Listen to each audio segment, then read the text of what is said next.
आप सभी का अर्बन डेवलपमेंट जैसे इस महत्वपूर्ण विषय पर बजट वेबिनार में स्वागत है। साथियों, ये दुर्भाग्य रहा कि आजादी के बाद हमारे देश में इक्का दुक्का ही प्लांट सिटी बने। आजादी के 75 वर्षों में देश में 75 नए और बड़े प्लांट सिटी बने होते तो आज भारत की तस्वीर कुछ और ही होती। लेकिन अब 21वीं सदी में जिस तरह भारत तेज गति से विकास कर रहा है, आने वाले समय में अनेकों नए शहर ये भारत की अनिवार्यता होने वाली है। ऐसे में भारत में अर्बन डेवलपमेंट के दो प्रमुख पक्ष हैं। नए शहरों का विकास और पुराने शहरों में पुरानी व्यवस्थाओं का आधुनिकीकरण। इसी विजन को सामने रखते हुए हमारी सरकार ने हर बजट में अर्बन डेवलपमेंट को बहुत महत्व दिया है। इस बजट में अर्बन प्लानिंग के मानकों के लिए 15,000 करोड़ रुपए का इंसेंटिव भी तय किया गया है। मुझे विश्वास है इससे देश में प्लान और व्यवस्थित शहरीकरण की नई शुरुआत होगी, इसे गति मिलेगी।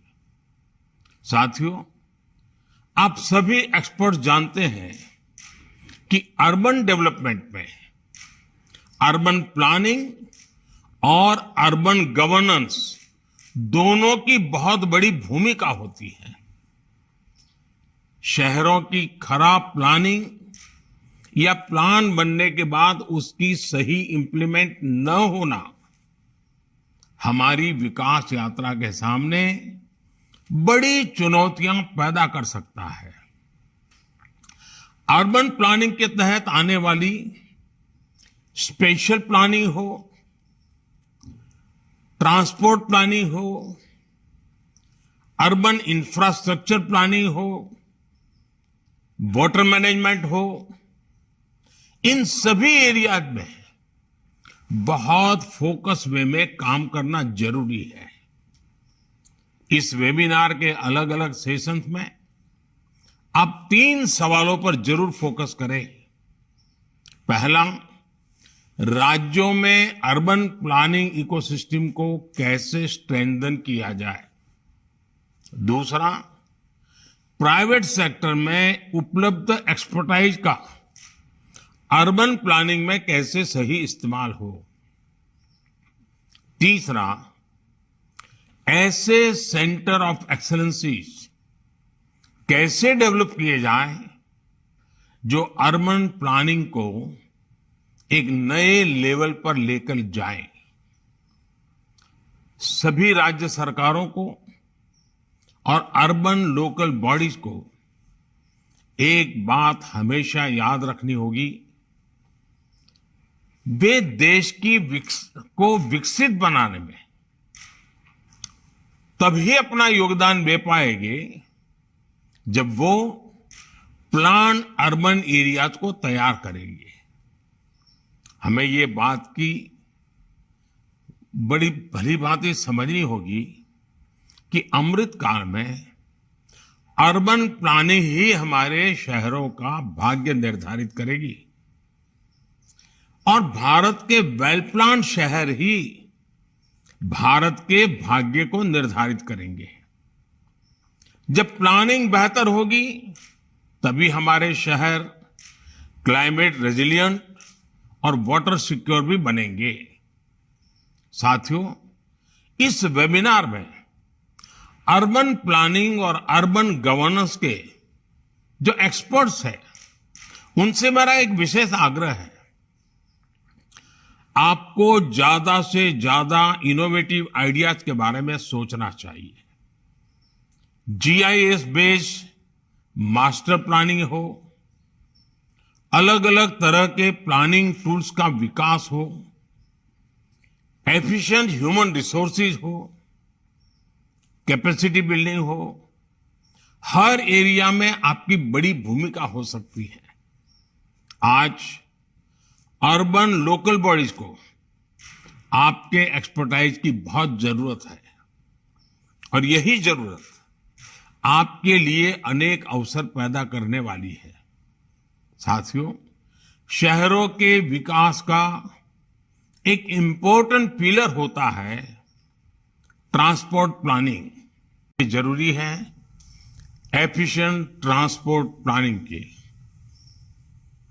शहरों में सड़कों का चौड़ीकरण हो, ग्रीन मोबिलिटी हो, एलिवेटेड रोड्स हो, जंक्शन इंप्रूवमेंट हो, इन सभी कंपोनेंट्स को ट्रांसपोर्ट प्लानिंग का हिस्सा बनाना ही होगा। साथियों, आज भारत सर्कुलर इकोनॉमी को अर्बन डेवलपमेंट का बड़ा आधार बना रहा है।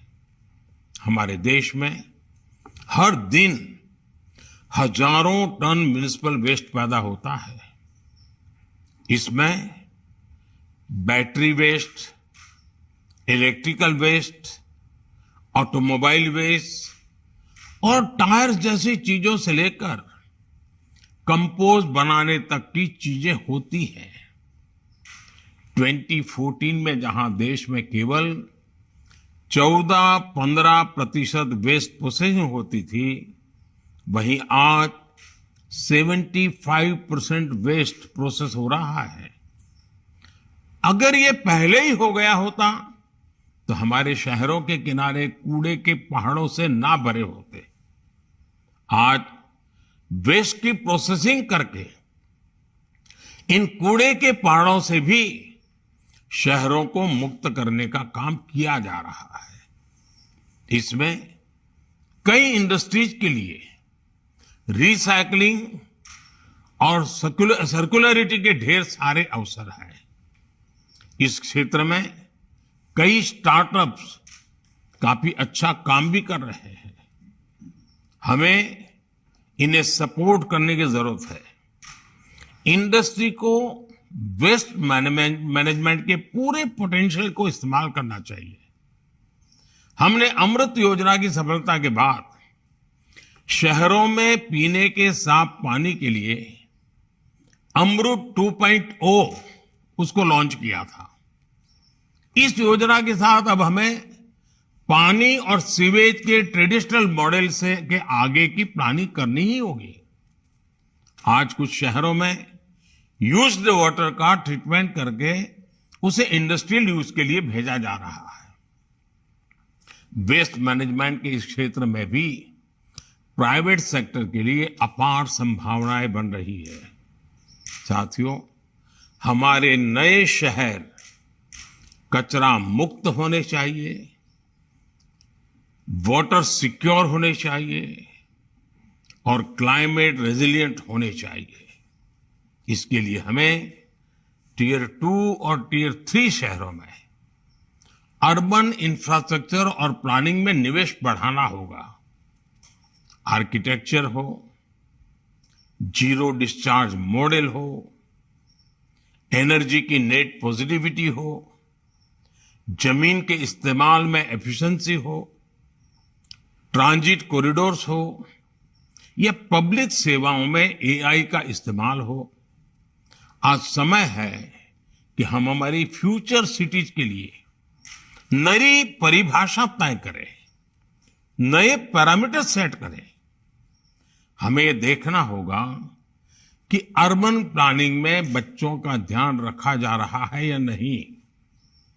बच्चों के खेलने कूदने की जगहों से लेकर साइकिल तक चलाने के लिए उनके पास अब पर्याप्त जगह है ही नहीं। अर्बन प्लानिंग में हमें इसका भी ध्यान रखना है। साथियों, शहरों के विकास के समय इस बात का भी ध्यान रखा जाना आवश्यक है कि इसमें शहरी लोगों के विकास की भी संभावनाएं समाहित हो। यानी हम जो योजनाएं बना रहे हैं, नीतियां बना रहे हैं, वो शहरों के लोगों के जीवन तो आसान बनाए, उनके खुद के विकास में भी मदद करे। इस साल के बजट में पीएम आवास योजना के लिए करीब करीब 80,000 करोड़ रुपए खर्च करने का कमिटमेंट किया गया है। जब भी कोई घर बनता है तो उसके साथ सीमेंट, स्टील, पेंट, फर्नीचर जैसे कई उद्योगों के व्यवसायों की गति मिलती है। आप कल्पना कर सकते हैं इससे कितने उद्योगों को कितना बड़ा बूस्ट मिलेगा। आज शहरी विकास के क्षेत्र में फ्यूचरिस्टिक टेक्नोलॉजी की भूमिका बहुत बढ़ गई है। हमारे स्टार्टअप्स को, इंडस्ट्री को इस दिशा में सोचने और तेजी से काम करने की आवश्यकता है। जो संभावनाएं मौजूद है, हमें उनका भी लाभ लेना है और नई संभावनाओं को जन्म भी देना है। सस्टेनेबल हाउस टेक्नोलॉजी से लेकर के सस्टेनेबल सिटीज तक हमें नए सॉल्यूशंस खोजने हैं। साथियों, मैं आशा करता हूं कि आप सब इन विषयों पर, इसके सिवाय भी बहुत सारे विषय हो सकते हैं, गंभीर विचार विमर्श करेंगे, इस विचार को आगे बढ़ाएंगे, संभावनाओं को साकार करने का परफेक्ट रोड मैप, रास्ता बताएंगे। इसी भावना के साथ आप सभी को एक बार फिर बहुत बहुत शुभकामनाएं, बहुत बहुत धन्यवाद।